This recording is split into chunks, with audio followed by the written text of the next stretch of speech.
and welcome back. So this video is going to be about the Honda Africa Twin 1100L, which I had the pleasure of riding for 2 whole days, doing quite a bit of on-road and even more off-road riding at the Dave Thorpe Honda Experience up on Exmoor in the UK.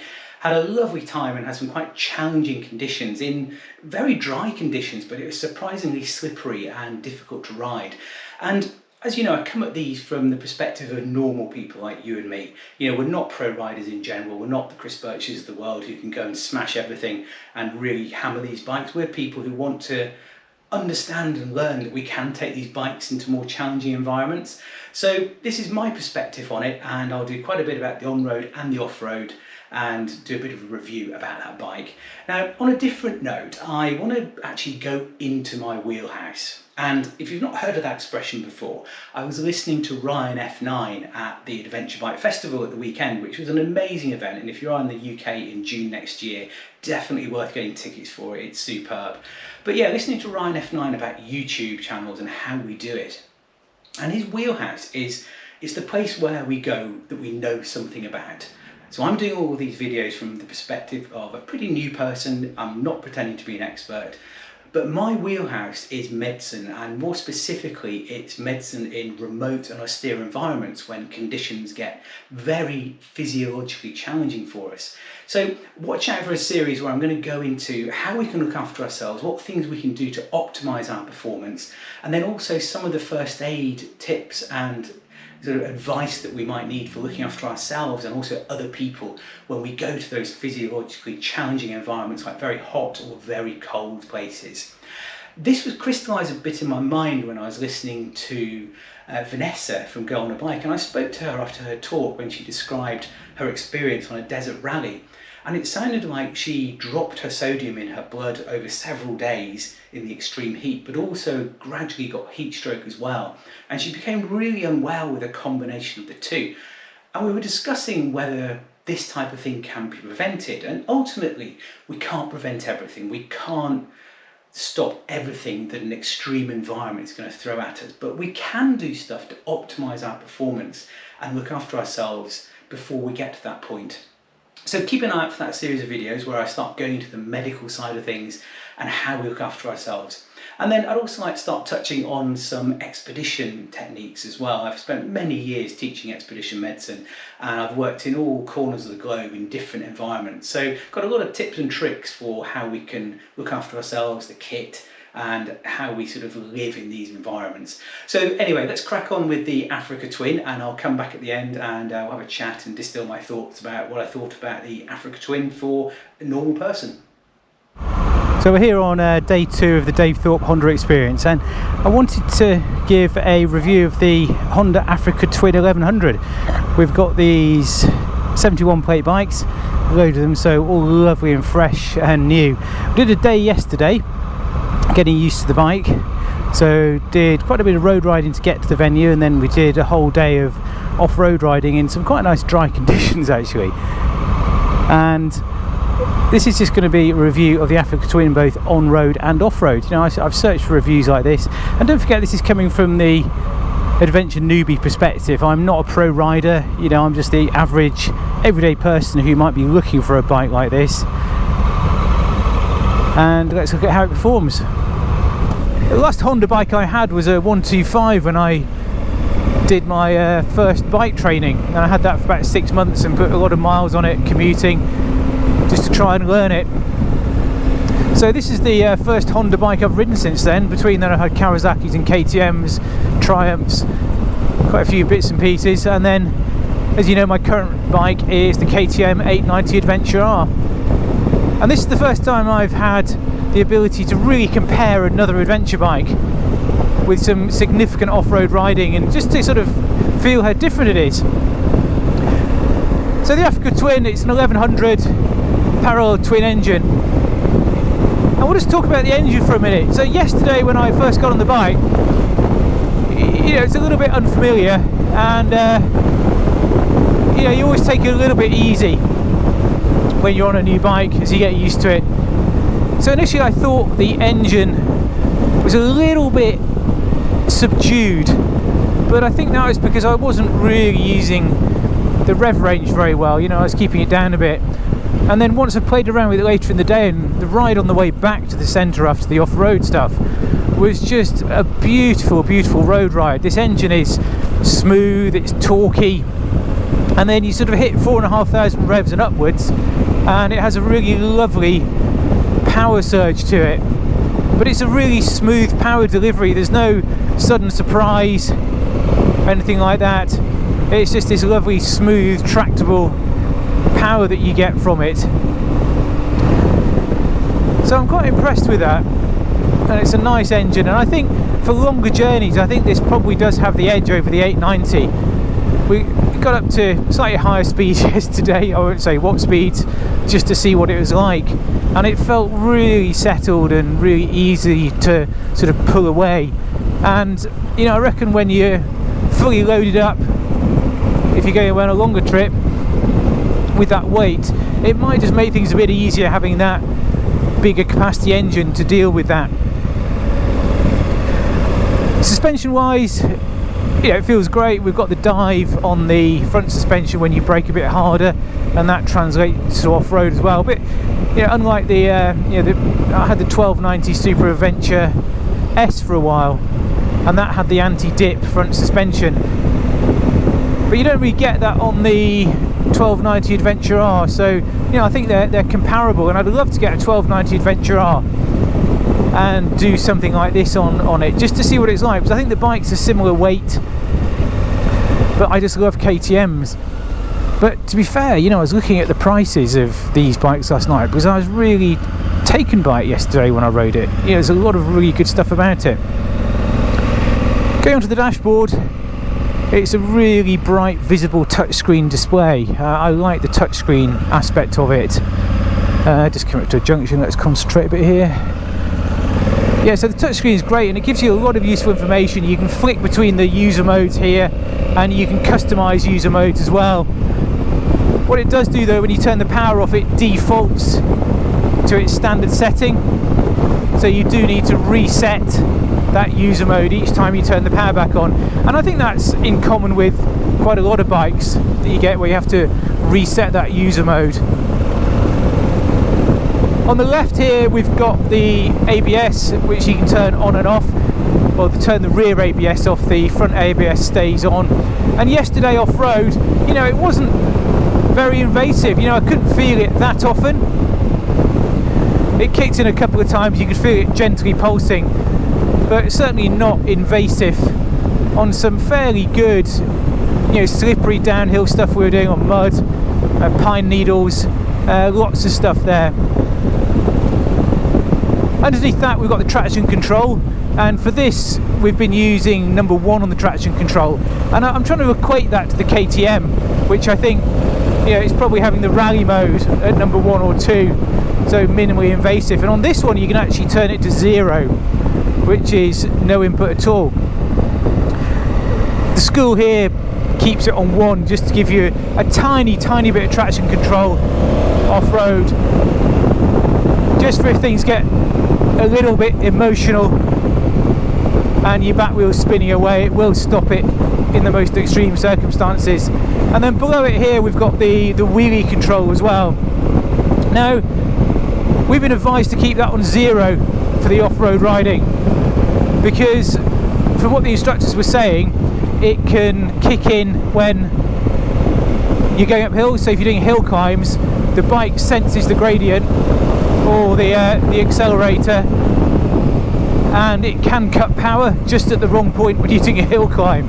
So for this it's being set on 0 when we're off-road. It's currently on 3. And then we've got quite a nice display here that just shows us the rest of the driving information. Then underneath, a very basic display like the Enduro and motocross bikes that they have. So that's the electronics on the bike. Position wise, when I first got on it, I felt it was a little bit cramped. So, you know, I'm not the tallest of people, and I had the lower of the lower seats. And when I first got on the bike, it did feel like my knees were sort of up towards my chest a bit more than I'm used to.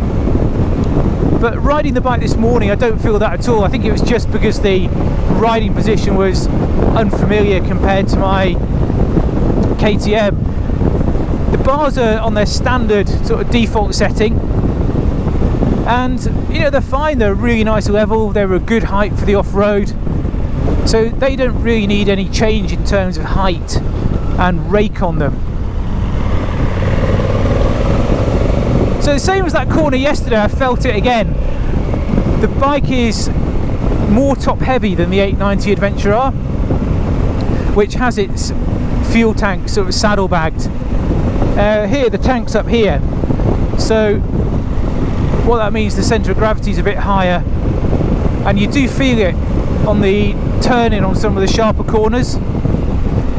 There's definitely more weight up top, which you have to account for. But you know, our bodies and brains are really clever. They get used to that and they adapt to it really quickly, and the bike is feeling completely natural, very comfortable, neutral riding position, and just really enjoyable to ride.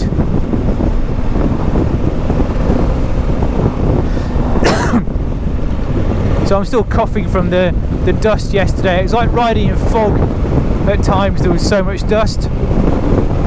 So standing position on this bike, you know, it's good. The tank, this is the standard Africa Twin, and the tank is narrower than the Adventure Sport version. But even with this tank, I'm definitely feeling there's something there between my legs, and when you stand up, there's definitely more tank that pushes your hips outwards a bit.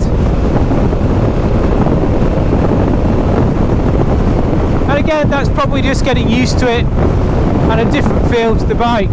And off-road yesterday, doing the hill climbs, it wasn't really an issue and I didn't notice it at all.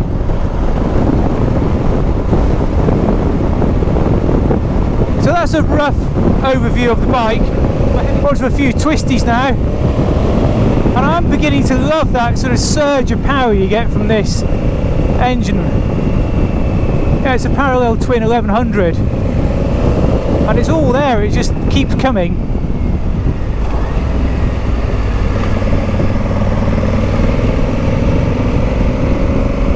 And yet it feels really gentle, you know, it's purring like a cat at this point. And I just noticed there actually the tip in on that corner definitely tipped in more easily, was that higher centre of gravity, and that's going to be something that takes a bit of getting used to. Oh, there we go, there's a surge once you get to about 5,000 revs. So I think it's, you know, pretty docile underneath that.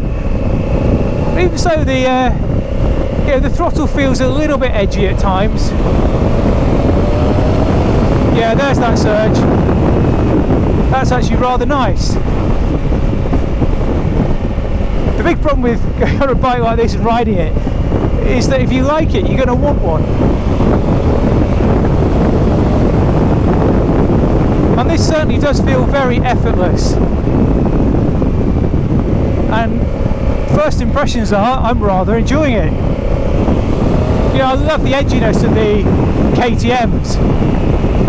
And Honda have a bit of a reputation for perhaps being a bit safe and a bit dull. But so far, you know, I'm loving this. I love smooth power, and you know, the KTM gets a bit raspier, and it just sounds a lot more like it's spitting lava and brimstone when you ride it. How beautiful is this? Whereas this just feels like a really powerful freight train. It just keeps pulling, which is a really nice feeling.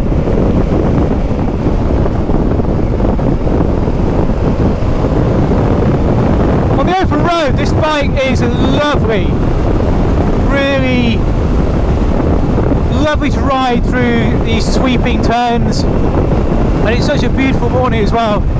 We got so lucky with the weather for this course. But on this, you know, you just open the throttle a bit and it just surges. Really nice.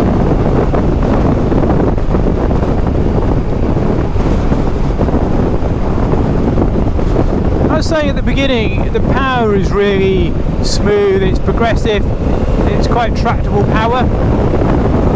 There's no sudden hit that I've noticed so far, which is nice. You know, the KTMs, and you know I love KTMs, the KTMs sort of have a little bit more fire to them and tend to have that little bit in the rev range where they suddenly get quite feisty, like sort of poking a dragon almost.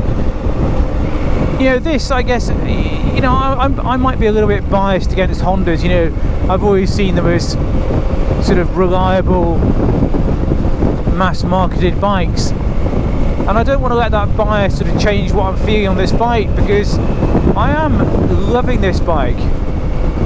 It just does everything well. It feels smooth, and I think for longer journeys it could be a really nice one. We're heading to the off-road section now, and I'll come back and do a bit more about the off-road and how it feels. And to be fair, yesterday, you know, off-road I was quite impressed with it. You know, this is a huge 230 kilo bike, and off-road it coped remarkably well. The suspension soaked up everything as you wanted it to. There wasn't too much rebound, it wasn't trying to jump me out of the seat over some quite good bumps actually. Yeah, we were doing probably 35-40 mile an hour on these tracks that had some good bumps on them, and as long as you're riding fairly dynamically, it does soak them up quite nicely. So I'll come back and do a little bit of a chat once we get to the venue and talk about the off-road side of this bike. I think it's a good looking bike. It looks pretty mean from the front. I quite like the black plastics, though they do look a little bit sort of cheap in this bit area, this area here. But you know, it's a nice looking bike. It's quite subtle and it's quite laid back in terms of its look, and I like that. This one's got the crash bars on, but I'm just noting there are no radiator guards on this at the moment, so that could be an area that does need something doing. They're actually going a bit closer. Actually, there are radiator guards, so there's a little sort of quite floppy radiator guard in there. And I just like a bike that's completely covered in dust and looks dirty. That bike looks used, which is great. So I'm just really impressed with the suspension on this bike. You know, it gives the odd little shock.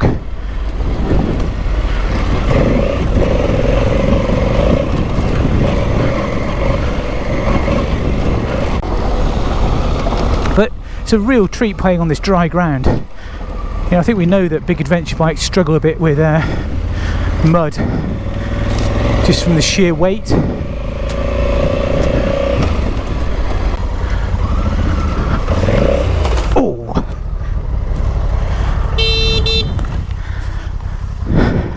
Alright, yeah, it's a little stupid slide there really.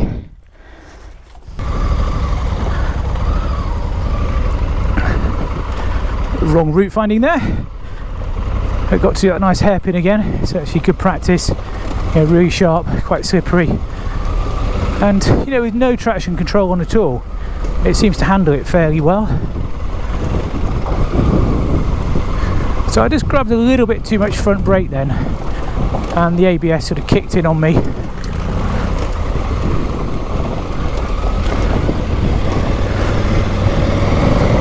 I can feel my confidence coming back again.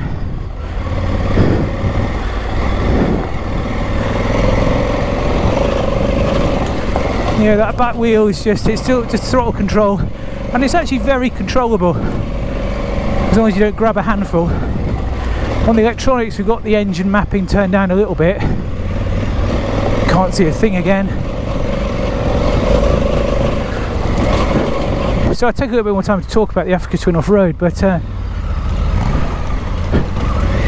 it's it's actually quite strenuous, this, and quite challenging. So I can't actually talk that much, especially when I can't see anything. So yeah, the suspension is really nice, and it just gives you really big confidence. You know, there's no traction control on at all at the moment. and yet it still kicks out, it grips, and I like that. So I've got the dust cloud Ryan ahead of me again. Can't see a thing, but hey. Oh, nice cool air. Really nice cool air.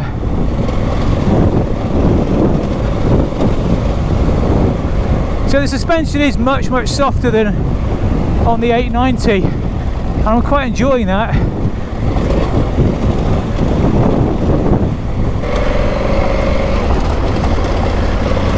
So I'm missing the quick shifter a bit. I do like the quick shifter on the KTM. It takes a bit of getting used to, but it's really fun. Just takes a little bit more activity and movement on this stuff. Oh wow, that's squirmy, that's pretty cool. The suspension is absolutely amazing. It's just lapping up these high-speed bumps, which is pretty cool, along with my legs of course. So I'm just tooting along in 4th gear, there's plenty of torque, it's all pretty good. And that suspension was just amazing then, really different.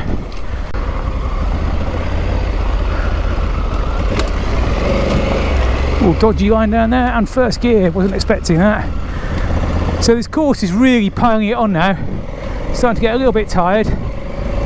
It's that time when risk of injury starts appearing. So I've just been learning a bit about the electronics on this bike. So for all this stuff, we're turning the wheelie control right off.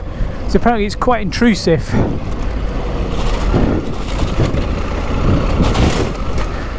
So yeah, quite intrusive when you're trying to go up hills. So wheelie control is actually on 0.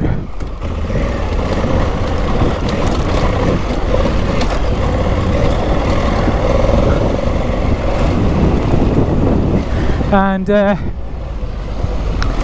just a smidge of traction control on 1. Cool, pretty strenuous stuff today. Really pushing it, making things a bit more challenging and tying everything together today. But yeah, we're on these downhill sections. It's just like pea gravel, and it's incredibly slippery.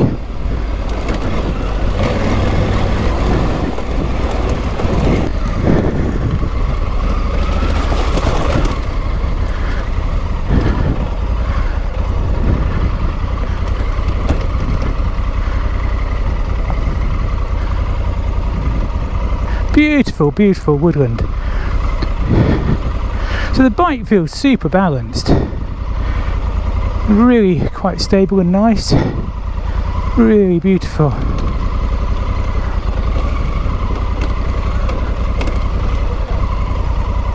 Okay, warming up a bit now, that's good.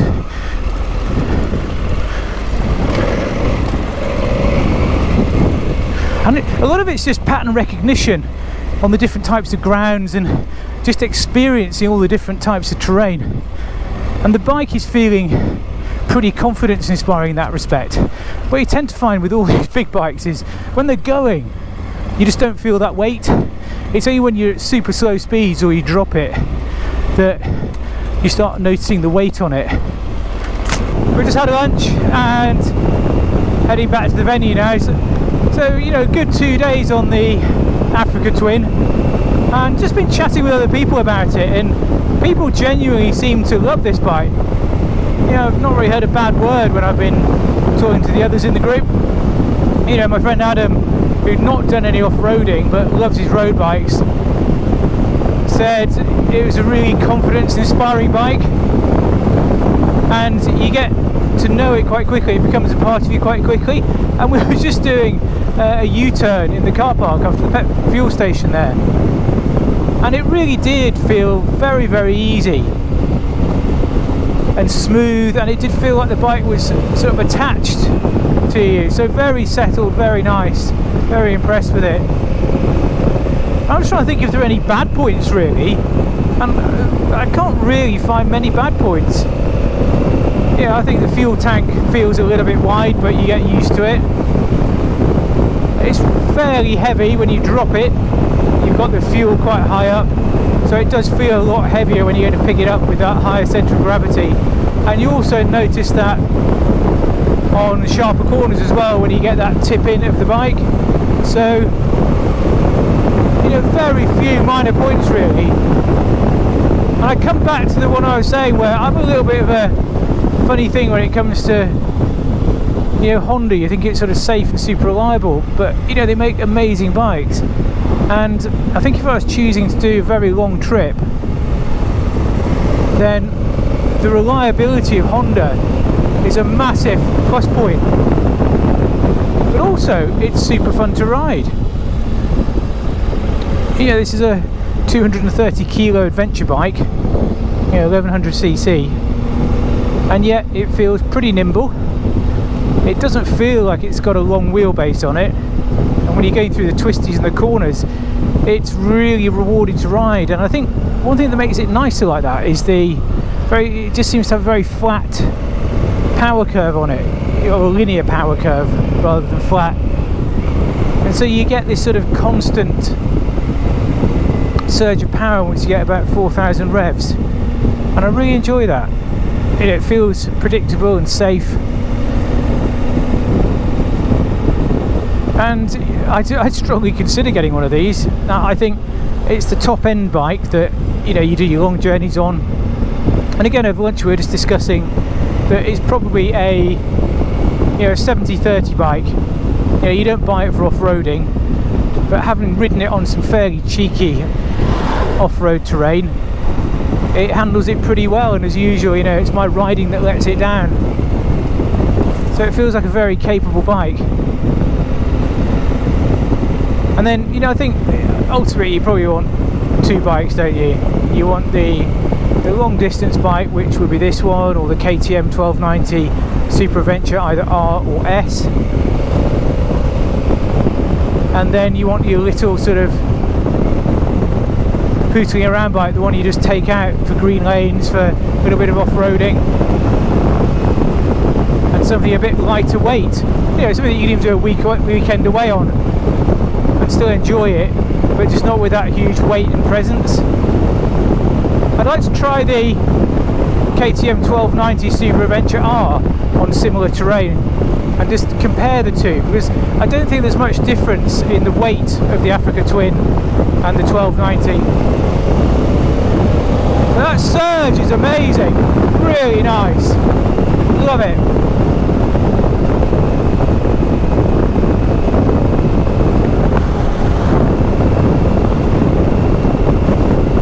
The roads we're on now, they're in North Devon in the UK, and they're some of the nicest biking roads that I've been on for a long time. You know, there's not much traffic and some beautiful flowing corners. But it is weird getting back on the road after doing a lot of off-road. You know, off-road, I know I'm going to fall off, I'm probably going to bruise myself a bit, but ultimately not come to too much harm, hopefully, unless I start being stupid. So welcome back, and I hope you enjoyed some of that riding footage and also some of the views and opinions I had riding the Honda Africa Twin. Valuable and might help you decide whether you might go for that type of bike, and you know how capable it is in normal hands when we go off-road and on-road. So I'm doing this summary after I rode the KTM 1290 Super Adventure R.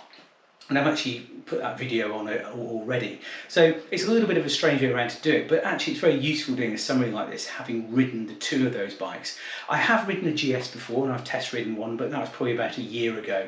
And my heart really wasn't in having a GS. So, you know, let's have a look at the Africa Twin and the KTM. The Africa Twin, it's a really capable bike. It was really nice, it rode well, the engine had a very smooth power delivery, and it coped better than I was expecting off-road, especially in the pea gravel and the quite slippery conditions that we had.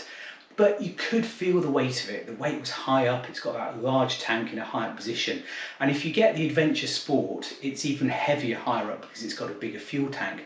So I think if we are thinking about the balance of, you know, taking these on road probably 70 or 80% of the time, with the option of doing some off-road if we need to or if we want to, it starts making a little bit more sense looking towards the KTM 1290. So coming back to the 1290, you can see from the video, I absolutely adored that bike. It was so beautiful to ride. And it was really brought into sharp relief having ridden the Africa Twin for the 2 days before. And I could really contrast them really well. And the KTM just excited me more. It was, I think I'm a bit biased towards KTM anyway. And there'll be lots of people out there who'll be shouting at the camera and going, no, you've got to get an Africa Twin. And ultimately, bikes are down to personal preference. We choose the bike we want that fits with us, how we feel when we ride it, how it fits with our body. So this is my personal opinion. But actually, I think the KTM has a lot more spirit, a lot more fire to it, and it felt much nicer to ride. Would I get an Africa Twin? I probably would actually. If I was going to do a very long journey, or I was going to places where the servicing or the mechanics were less available, I might consider that. But ultimately these bikes are probably completely the wrong bike for doing that sort of thing anyway. If we're going to remote locations with poor mechanical services where we can't get parts, then we're probably better off going for a far simpler, older style of bike to do that journey with, and then we can learn to fix it ourselves with a bit of input if we need to. So in my head, it's almost clarifying what these bikes are for, and that has been the question I've been asking. What are these big adventure bikes for?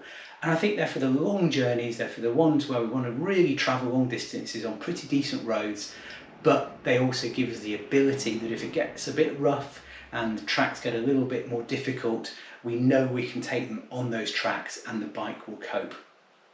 So thanks for watching. I really appreciate your time as always. I see lots more of you are hitting the like button now, and lots more of you are subscribing, so I really appreciate that, and it'd be lovely if more of you would hit that like and that subscribe to keep this channel really pushing forwards. I'm really excited about the content that I've got planned for the rest of the year, so stick with me, hit that subscribe, hit the like, get out and have your adventures, have some fun, and I'll see you on the next film.